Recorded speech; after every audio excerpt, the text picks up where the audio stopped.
یورپی یونین کا بحیرہ احمر میں حوثی باغیوں کے حملوں کے خلاف کارگو بحری جہازوں کے دفاع کے لیے ایک بحری مشن شروع کرنے کا اعلان۔ غزہ میں حماس کی سرنگوں میں پانی چھوڑا جا رہا ہے، اسرائیلی فوج۔ ملائیشیا کے ارب پتی سلطان نے نائب بادشاہ کے طور پر حلف اٹھا لیا۔ وائس آف امریکہ واشنگٹن سے اہم خبروں کے ساتھ سادیہ زیب رانجھا۔ یورپی یونین کے اعلیٰ سفارتکار نے کہا ہے کہ انہیں امید ہے کہ بلاک 3 ہفتوں کے اندر بحیرہ احمر میں ایک بحری مشن شروع کرے گا تاکہ یمن میں حوثی باغیوں کے حملوں کے خلاف کارگو بحری جہازوں کا دفاع کیا جا سکے، جو تجارت میں رکاوٹ اور لاگت میں اضافے کا سبب بن رہے ہیں۔ یورپی یونین کی خارجہ پالیسی کے سربراہ جوزیپ بوریل نے بدھ کو برسلز میں یورپی یونین کے وزراء دفاع کے ساتھ میٹنگ سے قبل کہا کہ یوکرین کو مزید گولہ بارود کی ضرورت ہے اور اس بارے میں سپلائی پر تبادلہ خیال کیا جائے گا۔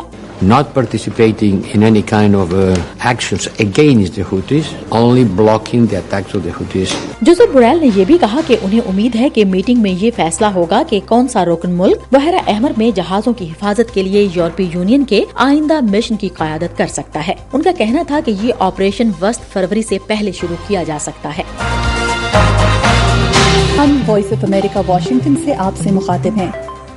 امریکی محکمہ دفاع کے ترجمان بریگیڈیئر جنرل پیٹرک رائڈر نے ایران کے حمایت یافتہ عسکریت پسند گروپ کتائب حزب اللہ کے اس بیان پر جس میں اس نے خطے میں امریکی فوجوں کے خلاف اپنی تمام فوجی کارروائیوں کو فوری طور پر معطل کرنے کا اعلان کیا ہے، کہا ہے کہ باتوں سے زیادہ عمل کر کے دکھانا اہم ہے۔ امریکی محکمہ دفاع کے مطابق اردن میں امریکی فوجوں پر ڈرون حملے کے بعد بھی امریکی اہداف پر 3 حملے کیے گئے ہیں۔ اسے قبل عراق میں سرگرم کتائب حزب اللہ نے اپنی ویب سائٹ پر لکھا تھا کہ وہ عراقی حکومت کو شرمندگی سے بچانے کے لیے امریکی فوجیوں پر حملے روکنے کا اعلان کر رہے ہیں۔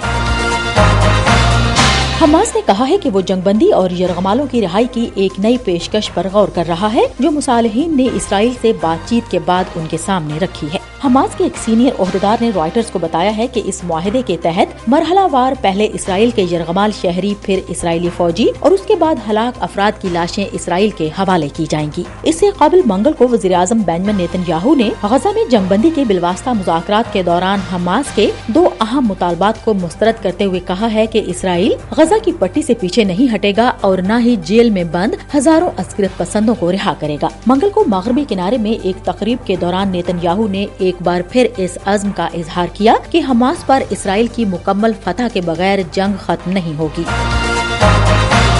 ہم وائس آف امریکہ واشنگٹن سے آپ سے مخاطب ہیں۔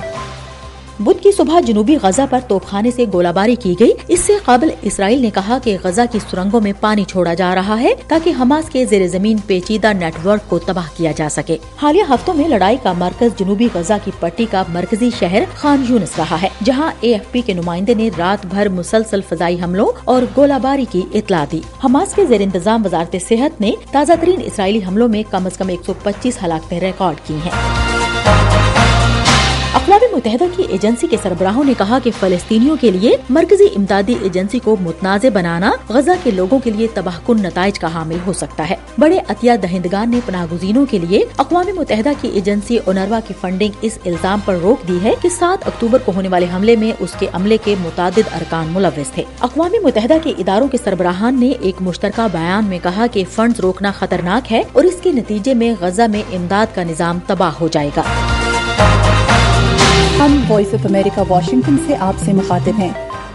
ملائیشیا کی ریاست جوہر پر حکمرانی کرنے والے ارب پتی سلطان نے بدھ کو بادشاہت کے ایک منفرد نظام کے تحت ملک کے نائب بادشاہ کے طور پر حلف اٹھا لیا ہے، جس میں وہ 5 سال تک بادشاہ رہیں گے۔ 65 سالہ سلطان ابراہیم سکندر کی حلف برداری کی تقریب میں ملائیشیا کے دیگر شاہی خاندانوں، وزیر اعظم انور ابراہیم اور کابینہ کے ارکان موجود تھے۔ اس کے بعد تاج پوشی کی تقریب منعقد کی جائے گی۔ ملائیشیا کے امیر ترین افراد میں سے ایک سلطان ابراہیم کاروباری شخصیت ہیں اور ریئل اسٹیٹ سے لے کر ٹیلی کام اور پاور پلانٹس کے شعبے میں اہم کمپنیوں کے مالک ہیں۔ وائس آف امریکہ واشنگٹن کی اردو سروس سے خبروں کا یہ بلیٹن اب ختم ہوتا ہے۔ سادیہ زیب رانجھا کو اجازت دیجیے۔